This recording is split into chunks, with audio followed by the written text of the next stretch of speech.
বারোটা ধূপকাঠি 100 টাকা নিচ্ছে। 12টা ধূপকাঠি 100 টাকা নিচ্ছে। হ্যাঁ, তাহলে 20 টাকা কম, তাই তো? দোকান তো 10 টাকা করে, 12টার দাম হচ্ছে 120 টাকা। একবারে নিয়ে এসছে 100 টাকা, তাহলে তো 20 টাকা, তাহলে দুটো কি ভালোই হয়েছে। আর সাবান কত নিল তোমার ওইটা? 5টা সাবান? হ্যাঁ, তাহলে আর ওখানে 170 টাকা। 170 টাকা 5টা সাবানের দাম।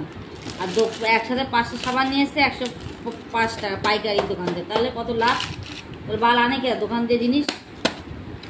দোকানে কত লাগছে, তাহলে দাম বেশি নেই।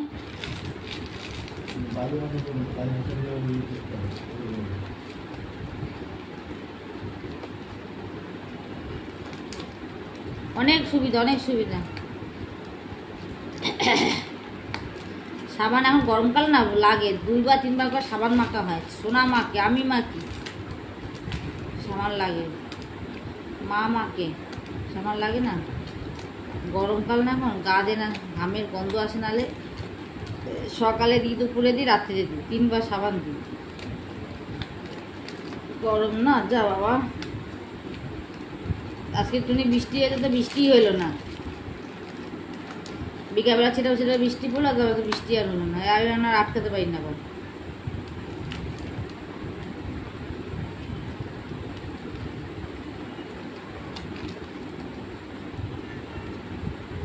আটকাইছি রে, আটকাইছি। একবার ধূপকাঠি লাগে না, শীতকালেই লাগে। শীতে এখন তো গরমকালে ফ্যান চলে, শীতকালে ধূপকাঠিটা লাগে। কেন আমি তো মশারি টানানোই হয় না বেশি, ওই জন্য 2টো করে ধূপকাঠি ধরালে পুরো সকাল হয়ে যায়।